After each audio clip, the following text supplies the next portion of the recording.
Boa tarde a todos, sejam bem-vindos ao Tribunal de Contas do Estado de São Paulo.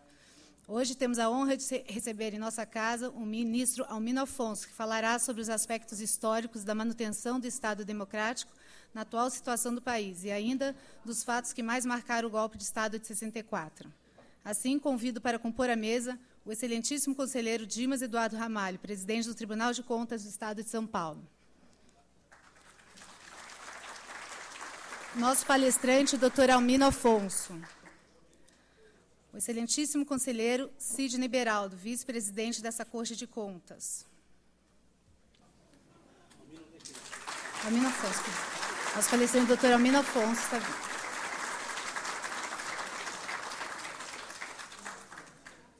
Doutor Sidney Beraldo, vice-presidente dessa Corte de Contas.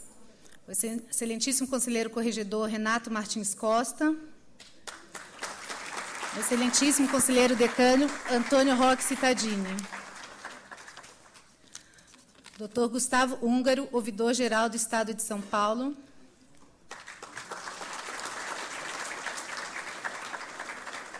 Dr. José Carlos Madia de Souza, presidente da Associação dos Antigos Alunos da Faculdade de Direito da Universidade de São Paulo.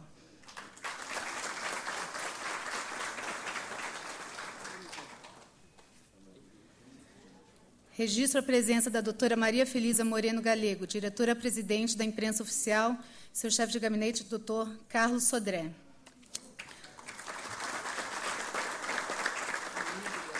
Doutor Fernando Passos, coordenador do curso de Direito da Universidade de Araraquara, Uniara. Doutor João Batista de Andrade, presidente da Fundação Memorial da América Latina. Dr. Luiz Menezes Neto, procurador-chefe da Fazenda do Estado, junto ao Tribunal de Contas do Estado de São Paulo. Com a palavra, Dr. José Carlos Madia de Souza.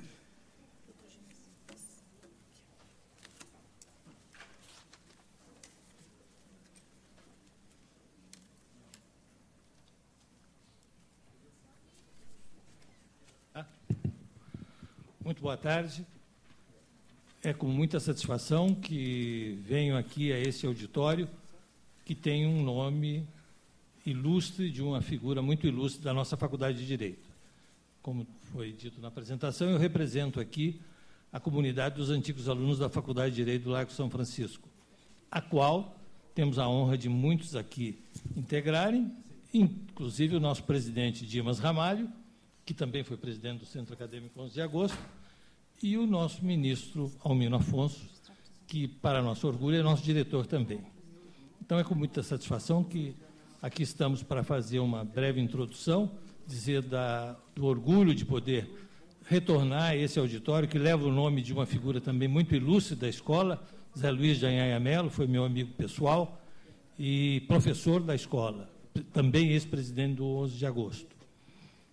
Eu tenho certeza a quem, depois desta palestra do nosso querido Almino Afonso, tiver a oportunidade de ler o livro, vai ter a possibilidade de ver o testemunho de uma fase do Brasil muito importante nesse momento em que nós estamos fazendo essa verdadeira revisão do nosso país. Então, é com muito orgulho que eu saúdo, em nome da comunidade dos antigos alunos da Faculdade de Direito, e queria fazer um registro aqui especial. Eu vejo na plateia ex-presidente do 11 de agosto, e uma figura luminar da nossa escola, Armando Marcondes Machado Júnior, que eu pediria uma salva de palmas, que é o nosso grande escrivão da escola.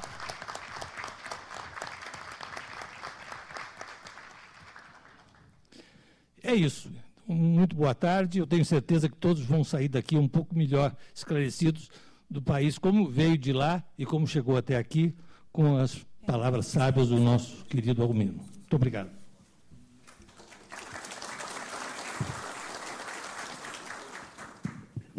Gostaria de registrar a presença do Dr. Valdemir Antônio Polizelli, auditor substituto de conselheiro, Dr. Augusto Toscano, Dr. Carlos Eduardo Ataíde Buono, procurador de Justiça. Na verdade, eu vim aqui para ouvir o Almino, né? E eu acho que todos vocês também, né? Mas cumprimentar o presidente Dimas, né, pela iniciativa. Eu acho que, sem dúvida, uma iniciativa bastante importante, né, nós termos esta oportunidade de ouvir o Almino, de ouvir alguém que conta uma história que ele viveu a história, não é? Como ministro. Então, sem dúvida, para nós vai ser uma oportunidade extraordinária. Sejam muito bem-vindos ao nosso Tribunal de Contas. Agradeço a palavra do ilustre conselheiro Sidnei Beraldo e passa a palavra ao Renato Patrício Costa.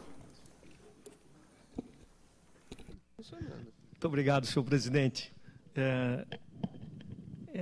É uma oportunidade realmente imperdível a de poder saudar a presença de tão ilustres autoridades, amigos desta corte, em especial do doutor Almino Afonso, a quem, por tantos anos, todos nós acompanhamos a trajetória brilhante de homem público, defensor da democracia e um homem com os olhos profundamente voltados ao estudo das grandes questões brasileiras.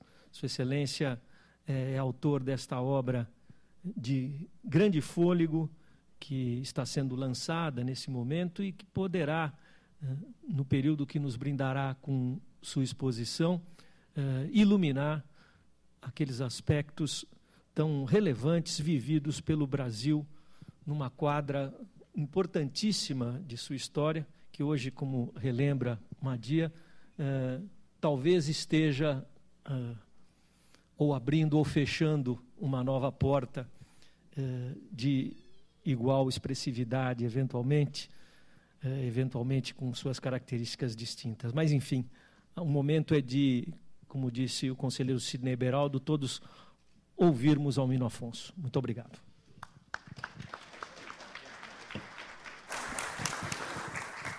Com a palavra, o conselheiro decano Antônio Roques Gavini.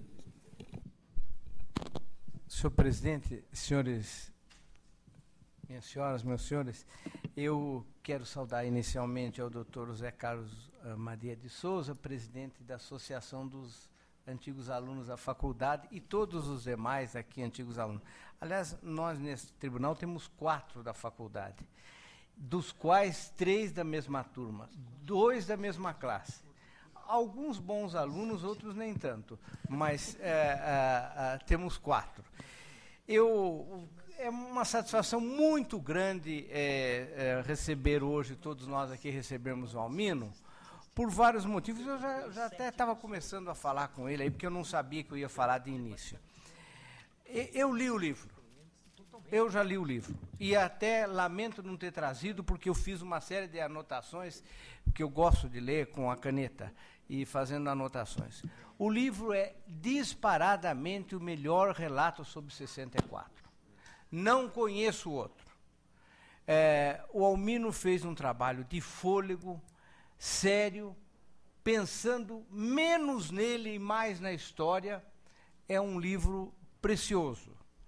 Quem quiser conhecer 64, esse livro é algo que não tivemos até hoje. Por várias qualidades. Além das qualidades pessoais que o Almino tem, que eu não vou ficar repetindo aqui, até porque eu sou amigo dele, podem achar que isso daí é um jogo de carta marcada, coisa que não é. Mas o livro tem algumas qualidades importantes. Primeiro, ele viveu tudo aquilo lá. Segundo, ele não escreveu o livro para limpar a biografia, que é uma das tragédias que o Brasil tem hoje, é gente querendo ajeitar a biografia. Então, ele escreve um livro onde ele se põe no meio, e eu até sei que a pessoa não estava no meio, porque nós conhecemos um pouco. Então, o livro é um relato puro, quase cru, daquele momento. E, inclusive, em algumas oportunidades, ele se colocando, coisa que ele não precisava dizer. Eu estava errado nisso aqui, ele podia... Em geral, as pessoas que escrevem fazem um acerto na biografia e tiram aquela coisa que ele acha que depois não deu tão certo. Então, é um relato precioso. E eu li o livro e posso dizer que li num fôlego porque num fim de semana terminei. Tal era o interesse que eu fiquei, e com relatos que eu não vi em historiador nenhum, porque historiador também tem uma história de ficar também ajeitando, que pelas questões políticas, ele não tem... É um livro sem o compromisso pessoal de estar fazendo média. Isso é muito importante. Para a história, ficar um livro assim. Então, Almino, eu já tive oportunidade de dizer isso, mas digo que é o melhor relato sobre 64. E é um relato vibrante, sem esconder nada, até coisa que se errou nessa oportunidade. É isso que eu queria dizer, Dimas, desculpe me alongar, mas o livro merece ser, mais do que um encontro como esse, merece ser festejado. Parabéns à imprensa oficial que fez isso, hein?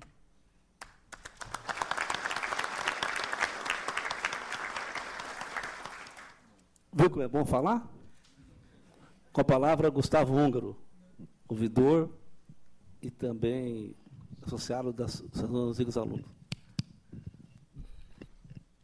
Obrigado, presidente Dimas Ramalho. Quero cumprimentar os conselheiros que honram esta mesa, esta solenidade, o presidente José Carlos Madia de Souza, também cumprimentar os ex-presidentes do 11 de agosto aqui presentes, Caio Miranda e o doutor Armando Marcondes Machado.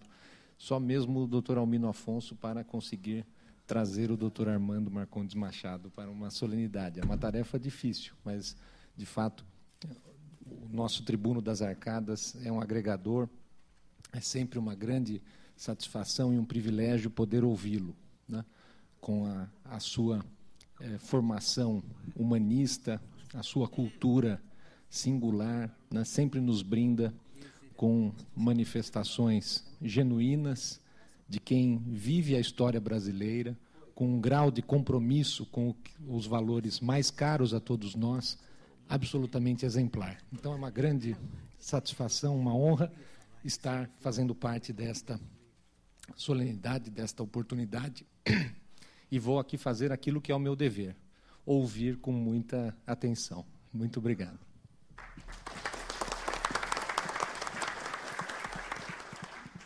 Queria agradecer a todos, saudar profundamente o doutor Almino Afonso, de estar aqui nessa tarde.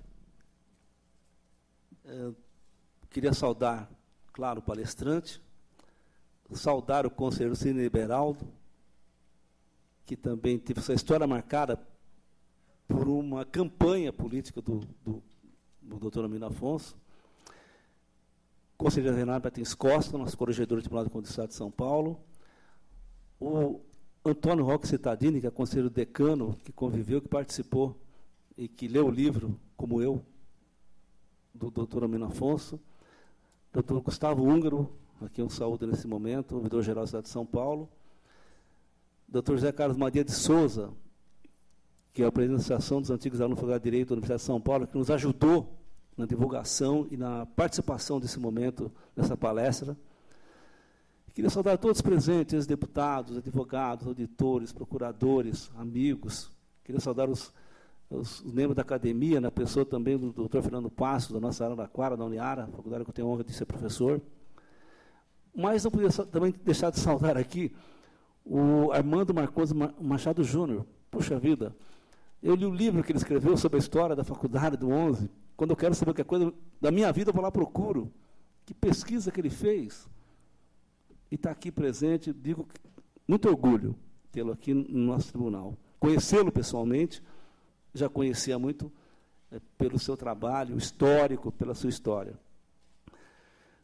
O Almino Afonso formou Direito na Faculdade de Direito de São Paulo, na USP, São Francisco. Foi primeiro-ministro do Trabalho e Previdência do governo João Goulart, de janeiro a junho de 63. Quando caçado pelo golpe de Estado, viveu no exílio por 12 anos, na Iugoslávia, país da América Latina. Depois da anistia voltou, foi secretário do negócio metropolitano, foi vice-governador, deputado federal. Em 2000 foi secretário municipal da Relação da Capital e também trabalhou no governo de São Paulo. Isso é o que está escrito aqui. Mas a biografia do Almino é a vida dele. mais do que nunca, nesses tempos que passamos, nós precisamos saber de pessoas que escrevem e que são exatamente o que escrevem.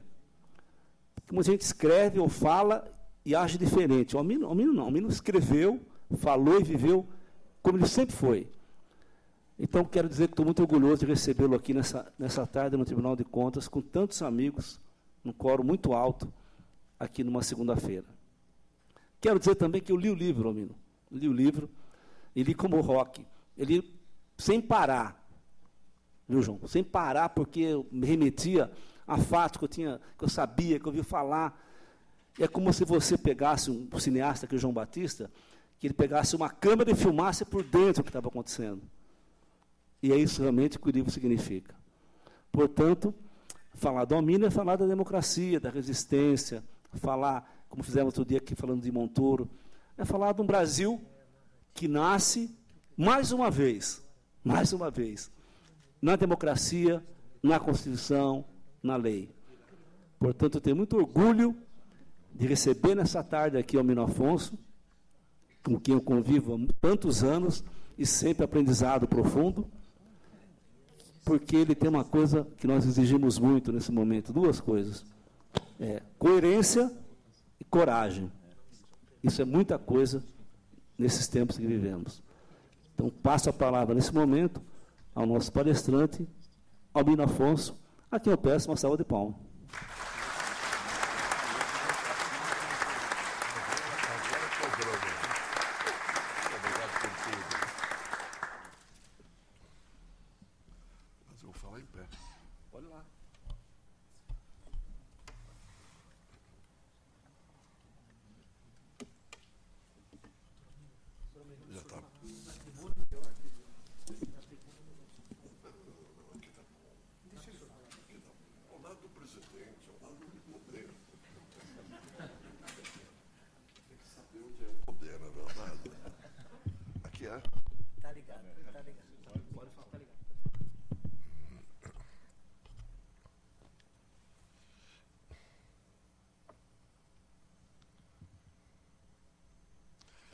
Meu caríssimo presidente, conselheiro Dimas Ramalho,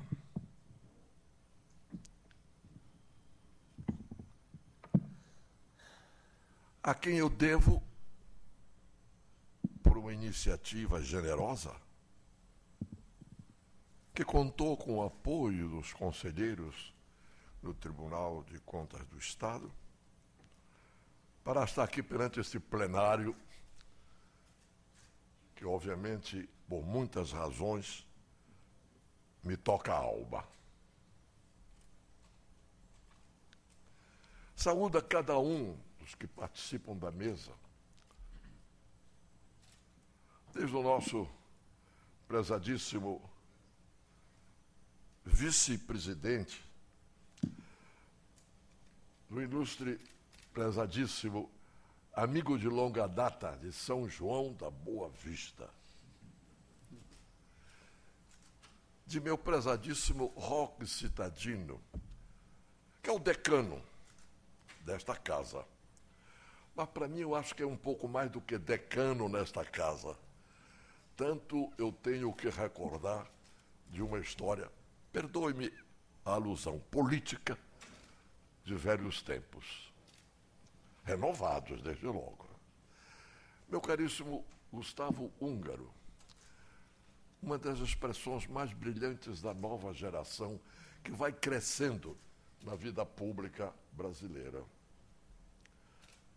Meu caríssimo presidente da Associação dos Antigos Alunos da Faculdade. Eu sou dos antigos alunos. Ele é o de ontem, mas é o de ontem e de hoje. Meu prezadíssimo presidente José Madia. São tantos os que eu deveria saudar, um a um, mas eu tomo a liberdade de fazer uma homenagem especial à presidenta da imprensa oficial, da empresa, que reeditou este pequeno livro que acaba de ganhar umas homenagens rigorosamente generosas e, portanto, discutíveis. Mas que a edição merece ser, eu diria, aplaudida, eu acho que sim. Não pelo conteúdo. O conteúdo é da história, escapa ao livro. Mas pela beleza do trabalho, e, portanto, eu peço à minha ilustre presidente que, através dela, se saúde a todo o corpo editorial, ao prezadíssimo doutor Sodré, a todos que tomaram a iniciativa de recriar, porque, na verdade, uma obra reeditada, quer se queira, quer não, é uma reedição, é uma recriação, e por isso aqui estou a saudá-la com muita alegria. Eu insisto que são muitos os que eu poderia e deveria saudar um a um.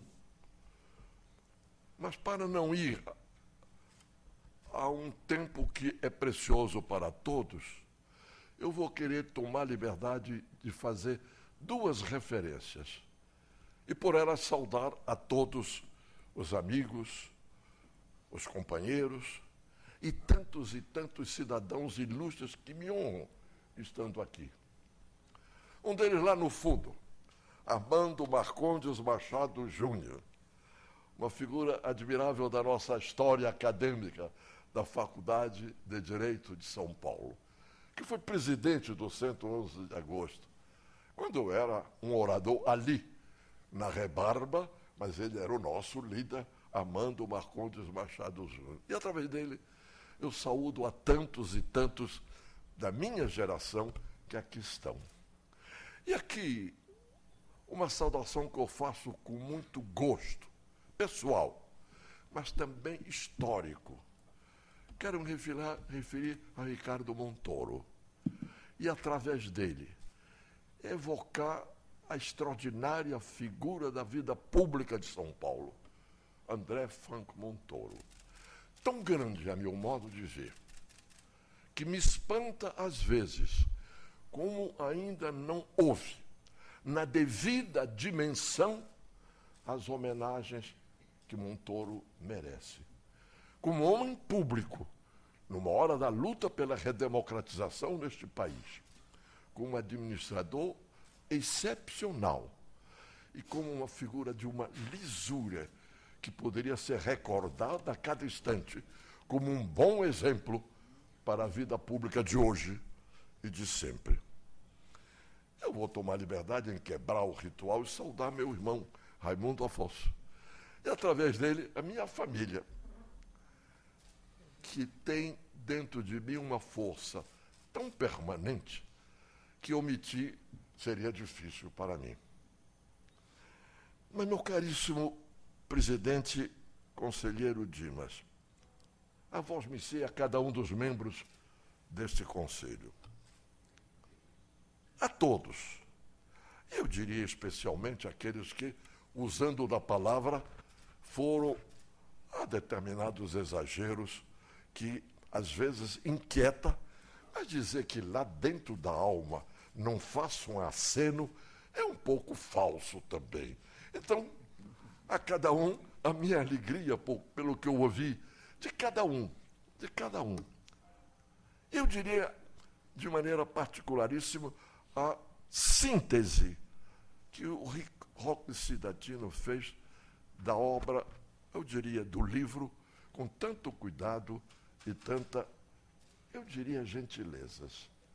E do nosso prezadíssimo presidente Dimas, que por igual, além de fazê-lo, tanto o fez que transformou esta forma de gentileza e de generosidade comigo nesta reunião que, para mim, eu não esquecerei nunca, tão forte é na minha história.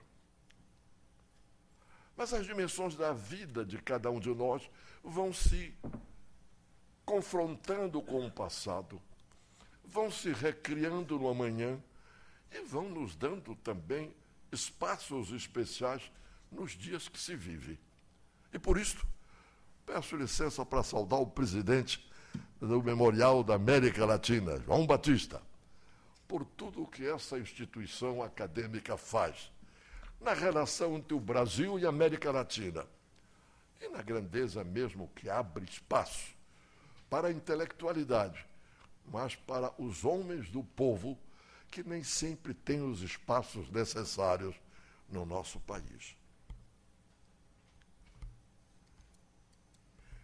Eu lhe digo, meu caríssimo presidente Dimas Ramalho, que há momentos na vida de cada um de nós, justo quando a palavra mais se precisa dela para poder expressar plenamente o que nos vai na alma, de repente a palavra escasseia. Às vezes nos coloca até em embaraços. Devo confessar-lhe que assim eu me sinto agora. E peço licença para evocar a figura para mim sempre fascinante, e não deixará de sê-lo nunca, que é a figura de Rui Barbosa. Há um certo momento em sua vida que ele volta à Bahia, depois de muitos anos de ausência. O povo da Bahia, eu diria corpo e alma, acorreram para festejar o retorno do grande filho. Uma verdadeira multidão, pelo que narram os seus biógrafos. Rui, em vários momentos, tenta usar a palavra para agradecer o que recebia do povo de sua terra. Mas a multidão não o deixava. Reiteravam os aplausos. E tão forte foi que ele, longo tempo, ficou no silêncio. Por fim, ousou e começou a falar. É uma frase tão forte que eu tomo a liberdade de repeti-la.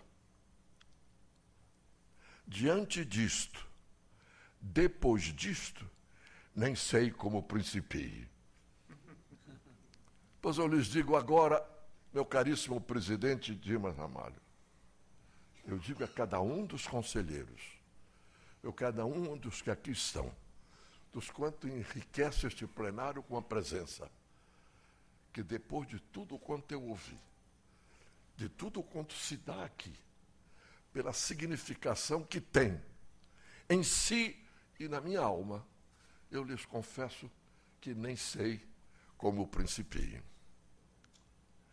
O que de dizer nesta palestra para a qual eu estou convocado a fazer, de acordo com o que eu vi no programa? O que de dizer, meu caríssimo presidente Dimas? Reportar-me ao livro em si, como fizeram aqui vários dos ilustres oradores que me precederam, não me parece adequado. Correria o risco de ser repetitivo, talvez aborrecido.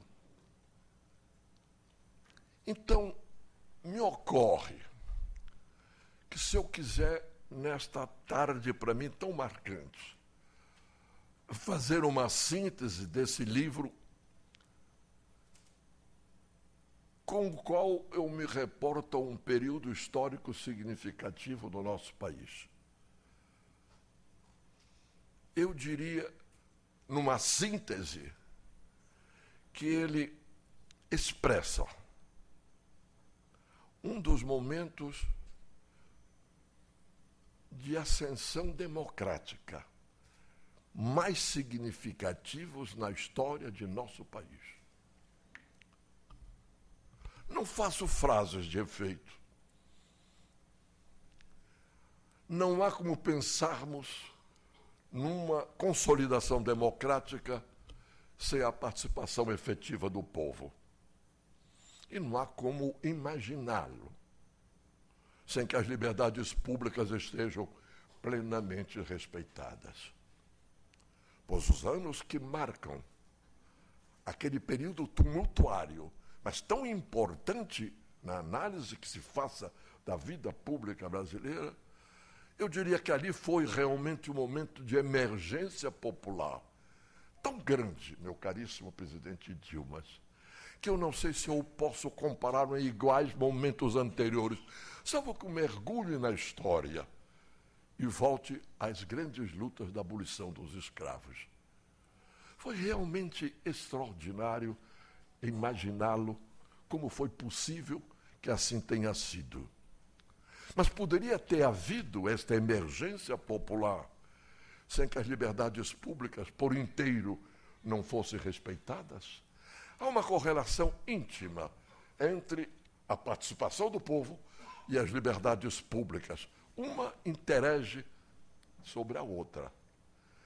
Então, neste quadro, eu diria, numa homenagem ao presidente João Goulart, sem nenhum ânimo político pessoal, que ele logrou viver por ele e por quantos lutaram com ele, um dos momentos mais altos da história democrática do nosso país. Não vou me deter, por isto mesmo que estou tentando resumir, nada de cada um daqueles momentos marcantes, nas várias medidas de administração, nas várias tentativas de atuar num ou noutro aspecto. Mas quero apenas referir-me a alguns aspectos que, a meu ver, representam fortemente isso que estou tentando dizer num resumo. Quero referir-me à luta dos trabalhadores no campo. Num país em que até aquela época os trabalhadores no campo eram párias, não é força de expressão, literalmente párias. Não tinham os direitos sociais mais elementares. Não tinham nem sequer direito a salário, porque a forma de remunerar o trabalho eram medidas da Idade Média. Meião, a terça, a meia, modalidades da Idade Média que naquela época ainda prevaleciam. É o Estatuto do Trabalhador Rural, que, votado naquela época, assegurou não apenas os direitos sociais dos trabalhadores no campo, pela primeira vez na história do país, e eu me refiro a 1962. E ao lado disso, o direito de que se organizassem para defender os seus direitos, os chamados sindicatos rurais. Multiplicaram-se os sindicatos rurais de imediato, às centenas pelo país afora. Greves, inclusive, em Pernambuco. 300 mil trabalhadores do campo ousando enfrentar os grandes usineiros. Eu quero dizer que isto era uma emergência popular rigorosamente inigualável na história política e social do país. Se eu saio deste aspecto e passo a pensar na luta pelo acesso à terra para os homens do campo, quando o latifúndio predominava de uma forma exorbitante e o homem do campo trabalhava e não tinha um pedaço de terra para plantar algo que pudesse significar o seu pão de cada dia. Foi a luta pela reforma agrária. A luta de reforma agrária, que também é o primeiro presidente da República neste país, o primeiro. E nem sei se depois houve realmente tanto. Lutou pela reforma agrária, não obstante ser um grande proprietário de terras no Rio Grande do Sul. Eu me refiro a Goulart. Mas eu quero referir-me o que lateralmente ia se dando, que foi a luta das ligas camponesas. Elas nasceram, há uma história mais antiga, mas naquele período ela nasceu em grande parte por uma voz admirável dos maiores tribunos que eu conheci, Francisco Julião. Ele, ao narrar o que era o campo naquele período, dói na alma poder repará-lo, dói na alma poder imaginar o quanto eram realmente esmagados pela forma mais brutal dos empresários da época. Portanto, a liberdade, uma vez mais. As ligas camponesas multiplicando-se pelo país e dando uma pressão social significativa. a reforma agrária não se logrou. Mas se não houvesse havido isto, nem sei se ela tinha se tornado um tema na história social de nosso país. Há um momento que o presidente João Goulart manda para o Congresso Nacional um projeto de emenda à Constituição para que se alterasse a norma, é o artigo 141, parágrafo 16, se a memória não me falha, permitisse que se desapropriasse as terras e elas fossem pagas em prestações de longo prazo a juros baixos. Coisa que os americanos tinham feito no Japão, sob o domínio e o comando do general MacArthur. Exatamente assim. Lá foi válido, lá foi aplaudido, lá se fez. Aqui isso era o crime contra a propriedade. E como o crime contra a propriedade, o esforço das classes dominantes foi impedi-la, foi esmagá-la. Como isso pôde ter a força que teve? Pela luta dos homens do campo, pela luta dos trabalhadores do campo, pelas liberdades públicas. Eu salto para a cidade. Vivíamos uma crise econômica e social, como todos sabem, imensa. A inflação galopava. A inflação nascer ali, não. Todos sabem que a inflação é um processo cumulativo que vai e que sobe. A inflação tinha ganho uma dimensão maior no período do final do governo Juscelino Kubitschek, eram 33% de inflação ao ano. Em seguida, elege o senhor presidente Jânio Quadros. 7 meses de governo e ele renuncia ao cargo. Cria-se uma crise aguda. Nesse bojo desta crise, a inflação galopou a 50%. Estivemos à beira de uma guerra civil, a inflação galopa mais. E é nesse contexto que João Goulart assume o governo. Como é natural, compreensível, a inflação galopante a refletir-se no problema da vida. A vida social e a vida dos empresários também. Mas a vida dos trabalhadores. A reivindicarem reajustes salariais num nível já impossível de ser contido. E multiplicaram-se. Mas isso era tido e havido como sendo algo que, no fundo, era um tumulto para criar-se a intranquilidade política e, portanto, abrir-se espaços para a possibilidade de um golpe de Estado que se atribuía a João Goulart. Como foi que os trabalhadores enfrentaram esse problema? Primeiro, não tínhamos até então o direito de greve respeitado. É bom, às vezes, olhar um pouco o passado para se ver como, ao fim e ao cabo, fomos avançando. Ao fim e ao cabo, não havia o direito de greve. Olhem para trás, a República Velha nem pensar. Olhem-se a República em 1934, justo quando o país redemocratizava-se depois da Guerra Civil de 1930. Nada, nenhum direito nesta área. E logo mais é o golpe de Estado, do Estado Novo, e onde a Constituição de 37 proibia declaradamente o exercício do direito de greve. Era Getúlio, não há como duvidar, era ele. Mas a greve era literalmente proibida. Vem posteriormente, quando o Estado Novo cai, a Constituição de 1946. Ela estabelecia: é assegurado o direito de greve, cujo exercício a lei regulará. Tinham-se passado 17 anos desde a Constituição de 1946 e jamais o direito de greve fora respeitado. Logo, quando ainda se votava na Assembleia Constituinte a Constituição de 46, já havia assumido a presidência da República por regras de emergência o Marechal Dutra. E pelo Decreto 9.070, a rigor, proibia-se o direito de greve. Emerge, entretanto, nos anos 60, o movimento social em defesa do salário, do pão, do reajuste do seu trabalho. Mas havia uma dicotomia imensa, eu diria impossível até de contê-la. De um lado, os trabalhadores, ao valer-se da norma da Constituição de 46, é assegurado o direito de greve.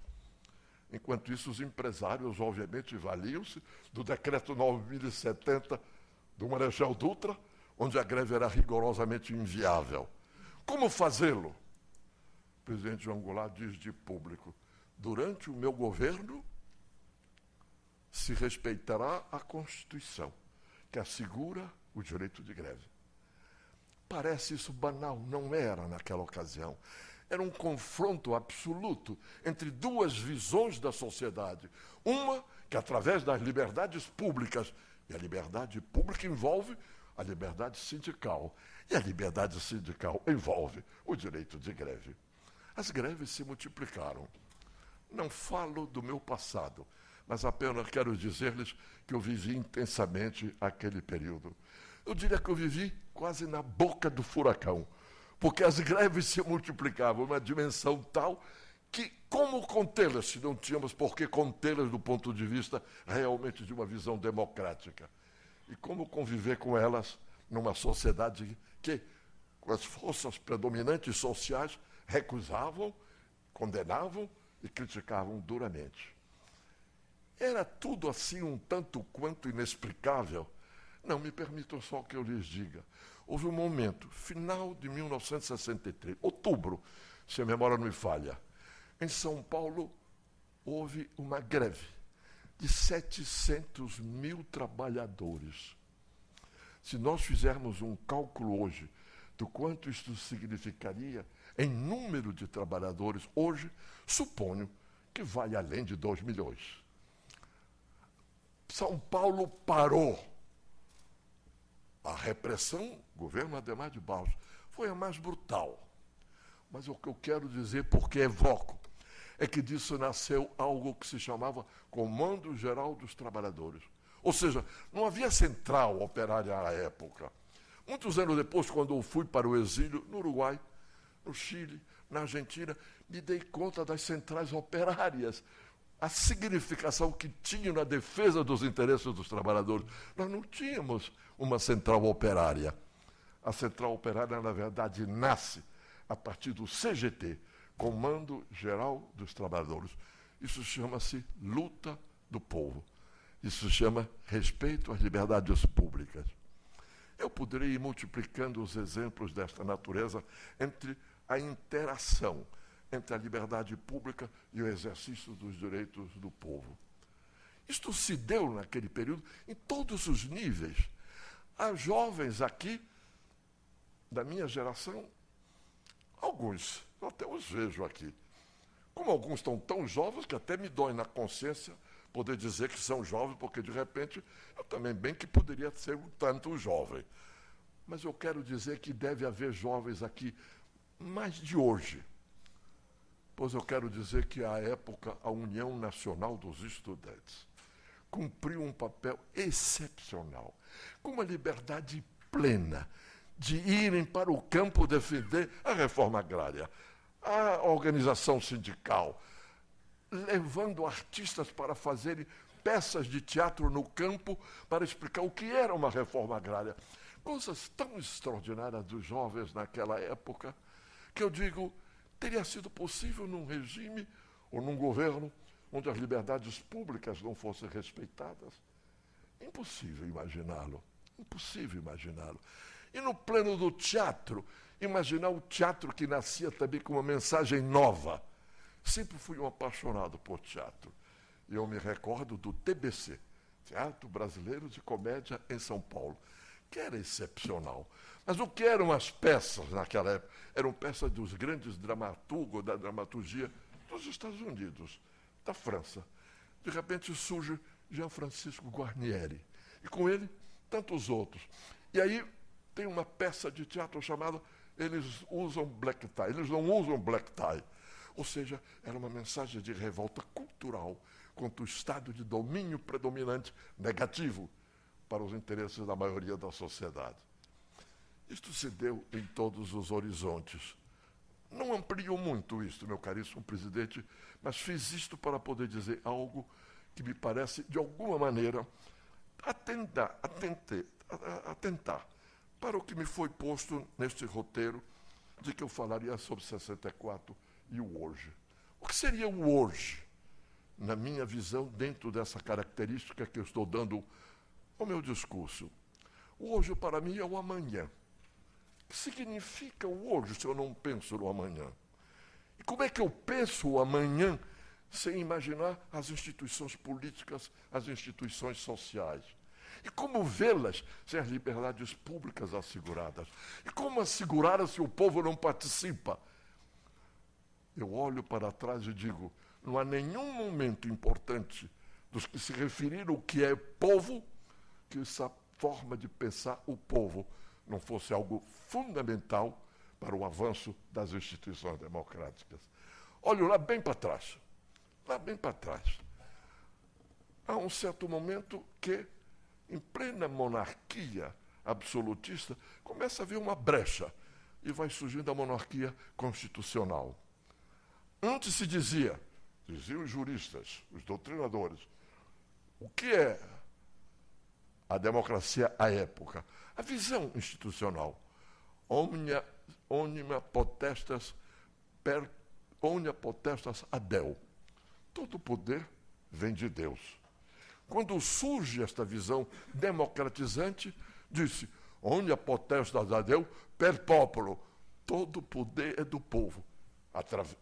Todo poder é de Deus, através do povo. Então, a visão da necessidade do povo interferindo diretamente no processo de avanço é tão constante na história que espanta que, às vezes, não nos lembremos devidamente. Passemos o tempo. Chegamos ao nosso Abraham Lincoln. O que é a democracia para o Lincoln?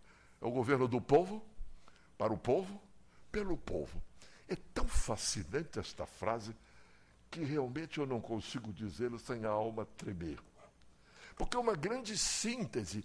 Os doutrinadores não disseram, a meu ver, com tanta força, quanto naquele discurso de 5 minutos. O Lincoln conseguiu dizê-lo. É o governo do povo, para o povo, pelo povo. Mas o que é o povo? O povo não é o mesmo em todas as circunstâncias. Se eu recuo para a velha Grécia Antiga, o que era o povo naquele instante? Não obstante, a ágora está aberta para os discursos extraordinários do Demóstenes. Onde mais você pode ter noção? Não há nada que você tenha que o povo não seja invocado. Mas se o povo não tem espaço para intervir, o que é o povo? O que é o governo do povo, para o povo, pelo povo, se o povo não interfere? Ou seja, esta visão de Lincoln supõe uma participação. Eu creio que é um Norberto Nobbio, que, recordando Stuart Mill, diz que ele dizia a diferença essencial entre cidadãos passivos e cidadãos ativos. Os cidadãos passivos, dizia Stuart Mill, é exatamente do que querem os governantes. Porque é mais fácil governar com a passividade. É mais fácil tê-la como algo se são rigorosamente indiferentes. Mas completa, Stuart Mill. Mas para a democracia é fundamental o cidadão ativo. Logo, a constante da necessidade do povo ativo é um desafio fundamental. Por isso me dediquei a dizer como o povo nos anos 60 teve uma participação efetiva, ainda que não houvesse logrado impedir a tragédia que foi o golpe de Estado de 64. Mas o povo participou. Isso ou há ou não há avanço na democracia. Nunca. Se nós pensarmos, quando a democracia assume um papel já fora das visões monárquicas, é com a grande independência dos Estados Unidos. É o partido político que pela primeira vez nasce também é nos Estados Unidos ao longo da federação. É a visão do presidencialismo. Mas tudo isso supõe sempre a participação do povo, participação ativa. Ora, nós temos divergência quanto a isso? Não. A nossa Constituição, adiante, de 46, a de hoje, o que diz que para que qualquer cidadão seja com com condições de disputar um cargo representativo no parlamento, no governo do Estado, no governo da Presidente da República, é preciso que seja militante partidário. Sem ser membro de um partido político, ninguém tem o direito de ser candidato a nada. Isto é uma forma fantástica de imaginar a necessidade da participação do povo no processo político. Mas se o partido político não abre espaços para que o povo, através dos seus representantes, cumpra esse papel inovador, crítico, plantando o amanhã, o povo não logra cumprir, porque quer queira, quer não, ele acaba sendo o chamado cidadão passivo. É porque ele é, ou porque as circunstâncias o bloqueiam. Permitam que eu lhes diga que uma das coisas que mais me dói na alma é esse hoje, sem a participação do povo no processo político como debate. O debate está calado. Diz-se que hoje mesmo o debate se dá, mas se eu imagino cada um dos partidos políticos tão significativos da importância das instituições democráticas, que já não há um espaço para que se possa, nele, discutir ideias, contrariar ideias, sugerir ideias, como depois, uma vez eleito o representante do povo, tendo sido o candidato que o partido lançou, como ele pode, no parlamento, realmente expressar algo que faça um vínculo entre o mandato e o povo que o elegeu? Este desafio, a meu ver, meu caríssimo presidente, se algo eu podia dizer de síntese naquilo que me traz à memória ou a inquietação dos anos 60, é isto: honrar, através do debate, através das ideias que se renovam, através da participação do povo, não há horizonte possível. Os partidos políticos se transformam em porta-vozes de uma minoria.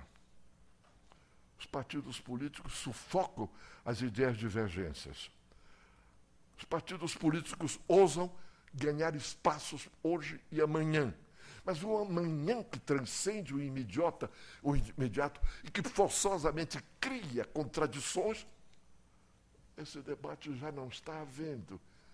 E é doloroso que se diga que assim é. Por isso você pode imaginar, meu caríssimo presidente, como eu fiquei rigorosamente orgulhoso quando de repente eu recebi seu convite para estar neste plenário, para dizer alguma coisa que não é ninguém aqui que vai aprender de mim, mas sou eu que estou querendo dizer para mim o quanto é significativo realmente pensarmos no debate ao nível das ideias, ao nível do amanhã. O imediato transcende. O imediato já é depois. O imediato, por natureza, é hoje e já deixou de ser. O grande é plantarmos para o amanhã.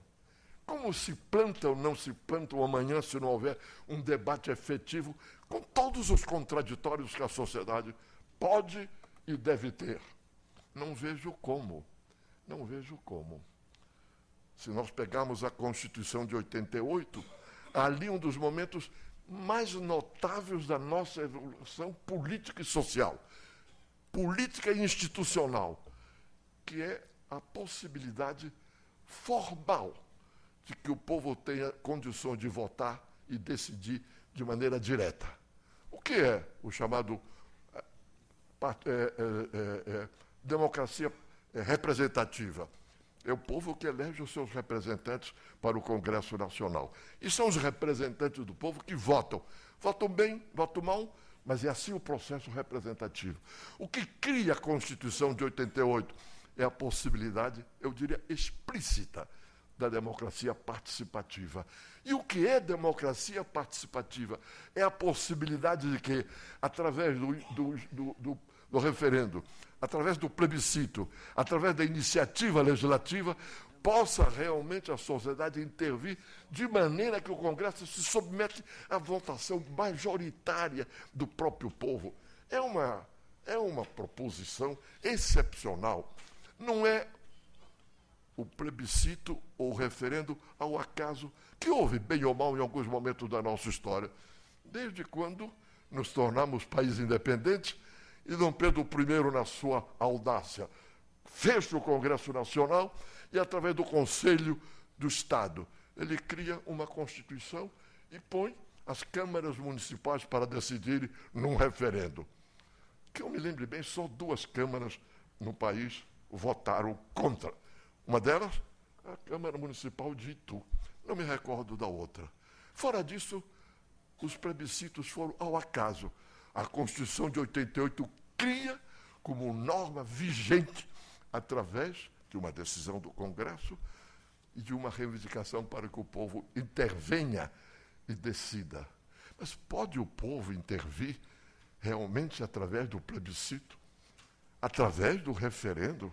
Aqui e ali tem havido, inclusive na iniciativa legislativa, através, por exemplo, de quando se votou, não faz muito, a chamada lei da ficha limpa. Foi uma iniciativa legislativa popular. Mas isso não pode haver ou não haverá se não houver realmente os partidos políticos abertos ao debate. Ou há, ou o que será o plebiscito, me perdoem dizer, a farsa da propaganda feita abusivamente nas televisões, nos meios de comunicação, sem nenhum significado real na sociedade. Já tivemos 1 ou 2 plebiscitos. Alguém me dirá que houve um debate efetivo? Houve um instante que se discutiu, numa consulta plebiscitária, se optaríamos pela manutenção do presidencialismo ou se ousaríamos o parlamentarismo.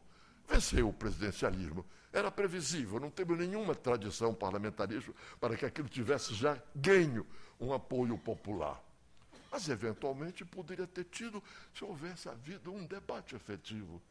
Pudesse havido dizer o que foi realmente o presidencialismo ao longo da República Velha.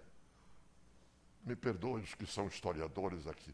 0 vezes 0.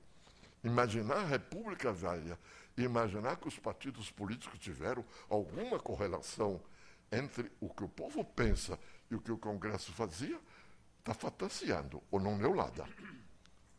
O que é a democracia a partir de 1930, quando nós imaginamos a importância que passou a ter? Que logo em seguida houve o golpe de Estado 3 anos depois. De 1934 a 1937, já estávamos com o Estado Novo, não é verdade? Portanto, o poder absoluto do senhor Getúlio Vargas. Ao longo disso, houve algo mais sereno? Não, se nós analisarmos o que foi o período da queda do Getúlio em 1954, ou depois Juscelino Kubitschek, ou depois com a renúncia de Jânio Quadros, ou depois com o período Goulart. Houve, nesse período todo, condições de um grande debate nacional que nos impedisse a tragédia que nós tivemos em 64? Não houve. E por que não houve? Porque o país está cada vez mais calando. Eu ouço com frequência dizerem que os jovens de hoje não se preocupam com o amanhã, que os jovens de hoje lavam as mãos e nada tem a ver com o que ocorre. Não sou jovem, o que eu lamento imenso, mas não sou jovem. Mas posso dizer, do fundo da alma, é uma falsidade. Como os jovens podem participar de um debate se os espaços não se dão? Onde estão os partidos políticos? Quem sabe um ou outro que está nascendo, mas os principais, onde estão os espaços para os jovens chegarem, debaterem e discutirem e propor? Onde estão? Não estão. Onde há os espaços na televisão para que isto ocorra? Eu diria, bom, mas aí está a internet. Aí estão todos esses mecanismos modernos, técnicos, fantásticos, os quais eu não sei usar nada, vezes nada. Mas vejo meus netos fazendo, vejo meus amigos fazendo, vejo fascinado, porque eu não sei. Eu virei numa próxima encarnação, que eu acho que há, eu virei sabendo estas coisas. Desta já é tardio para mim, já é tardio. Mas eu penso, todos esses mecanismos modernos que a internet permite, como isso daria para os partidos políticos uma dimensão fascinante. Que cada partido político, tendo acesso a esses mecanismos, dissesse, nosso programa é tal, nossa opinião é contrária, eu convoco o povo a tal. Este país renasce da noite para o dia e o amanhã se planta. Meu caríssimo amigo, posso estar fantasiando, mas esse é um dever de cada um de nós, a cada instante. Pode-se dizer tudo com uma clareza que seja já aceitável? Não. Mas pode-se plantar. Tudo quanto hoje se planta, nasce. De uma forma ou de outra. E nascendo, cria condições para o avanço maior. Eu acredito nisso. Eu acredito nesse amanhã. Ele virá. Mas virá, meu caríssimo presidente Dimas Ramalho, em reuniões como esta. Tantas, nas faculdades, nas associações de todo tipo. E, de repente, o povo dizendo, é assim o caminho, é o amanhã. Vou terminar dizendo algo que pode parecer poesia pura. Não é, porque eu também me considero um frustrado na poesia. Tentei muito fazer meus poemas, mas, lamentavelmente, sei que sou um poeta frustrado. Portanto, posso falar de poesia, um pouco de dor na alma, mas posso recorrer por conta de uma ambição que foi, lamentavelmente, frustrada. Eu sou do Amazonas, suponho que muitos saibam, ou todos. Isso não, nem de leve tira as minhas raízes de São Paulo. São Paulo me deu tanto. São Paulo me abriu tantas portas. São Paulo foi tão generoso comigo, todo o tempo e sempre, ainda agora, neste instante, um cidadão que de repente teve 1.700.000 votos para senador da República por São Paulo, depois de 12 anos de exílio. Não posso dizer que São Paulo não me dá nada, São Paulo me deu e me dá de uma forma tal que eu, embora recorde que sou do Amazonas de nascença, eu digo, aqui as minhas raízes estão fincadas. Mas recordo o que a memória do Amazonas me dá nesse instante. No extremo sul do Amazonas, exatamente no Rio Madeira, à beira do qual eu nasci, numa cidadezinha chamada Humaitá, que foi fundada pelo meu avô português, há mais de século. Ali por ali tem nas ribanceiras uma árvore enorme, talvez das maiores árvores que haja na Amazônia. Chama-se samaumeira. É uma árvore que chega a ter 40 metros de altura, uma copa gigantesca. Essa árvore tem uma forma de semear a sua continuidade por algo que é como se fosse uma sementezinha envolta numa pluma. As dezenas. O vento bate e leva aquelas plumas, E essas plumas vão por aí e renascem ali salmãoeiras e salmãoeiras e salmãoeiras. Mas o que me dá de lição nesse fato é que a semente que cumpre esse papel de recriar salmãoeira com essas dimensões é do tamanho de um grão de arroz. É do tamanho de um grão de arroz. E, não obstante, um grão de arroz faz aquela árvore gigantesca.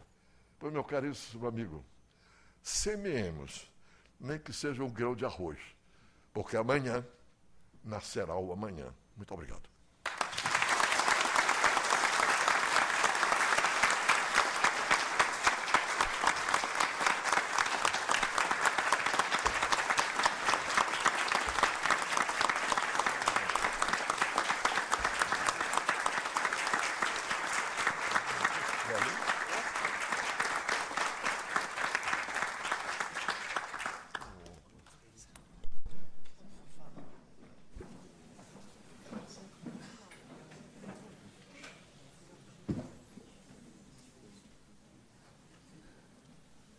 Queria, aproveitando mais uns minutinhos,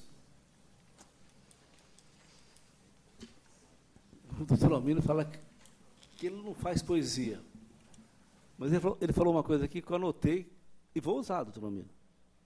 É o seguinte, o imediato é hoje e já deixou de ser. Quanta razão, meu Deus.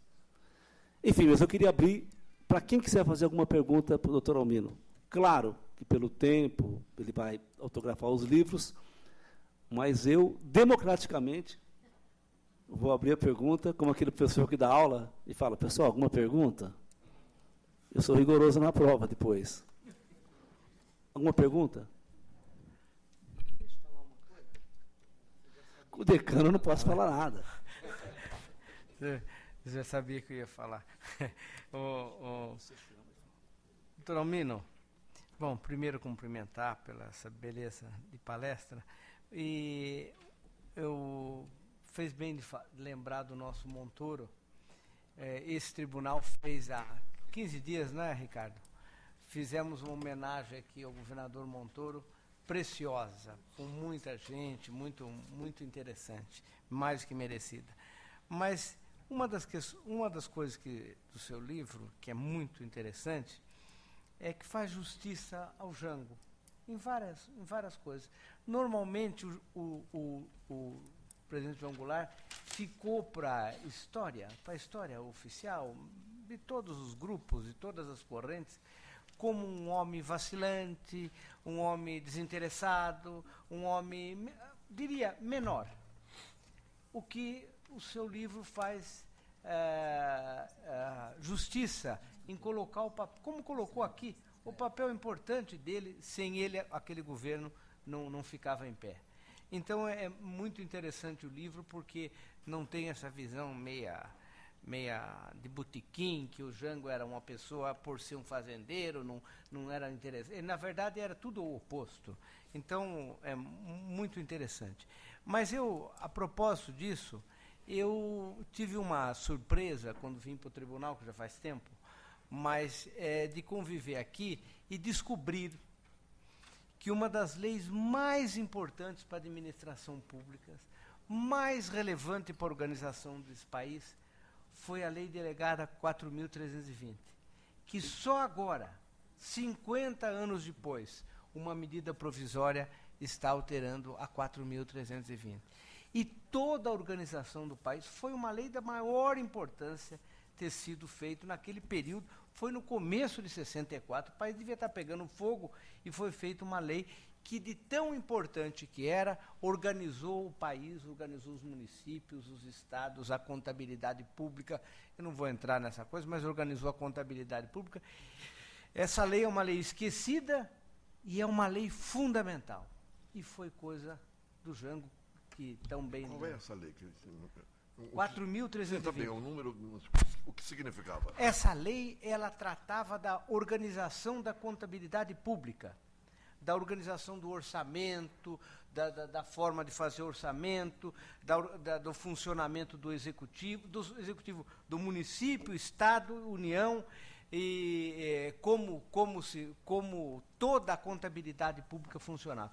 O que o país não tinha, isso não tinha, foi a 4.320, que só agora, há pouco mais de 2 meses, o presidente atual encaminhou uma medida provisória que, a pretexto de mudar a lei de licitação, vai mudar também a 4.320.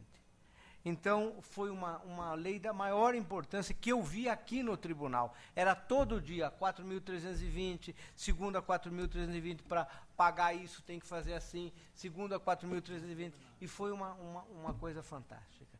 Então, eu cumprimento ao doutor Almino e digo que faz justiça em lembrar do Jango, não com essa visão mas com o Jango real que tanto ajudou o país.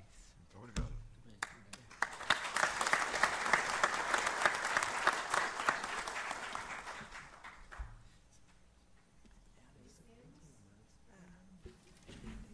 Agradecemos a excelente exposição. E, a seguir, o doutor Almino Afonso receberá na sala reservada seus leitores para o autógrafo de seu livro. Antes, porém, doutor Dimas, a palavra. Queria saber, cadê os livros que você vai dar de presente, doutor Almino? Está chegando? Então, eu queria pedir para o conselheiro Roque, conselheiro Renato, para que fizesse esse pequeno homenagem ao tribunal ao nosso doutor Almino Afonso. Ave Maria. Depois de tudo, mais isto.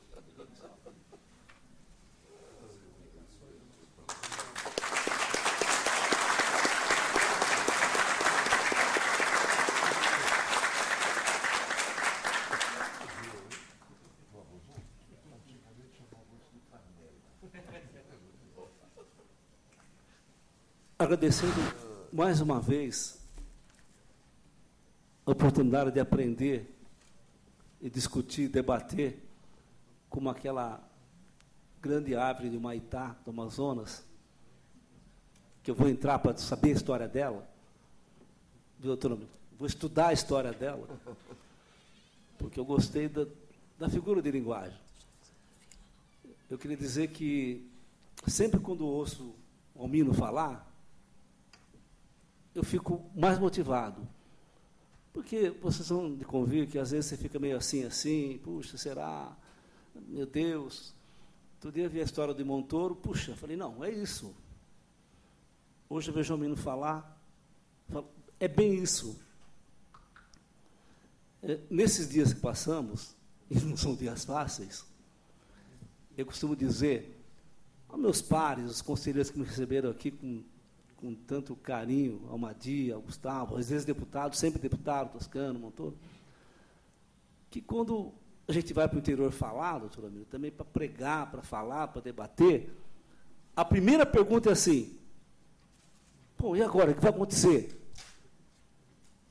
Vocês ouviram falar isso já, né? Bom, daí eu digo, vai acontecer o que está escrito naquele livro verde e amarelo, chamado Constituição Federal. É lá que está, que vai acontecer. Se cumprirmos o que está escrito lá, vai dar tudo certo. Nesse momento, nós estamos passando por momentos de mudanças no nosso país, e, ao mesmo tempo, a democracia funcionando. Estamos debatendo, estamos trabalhando, a vida continuando.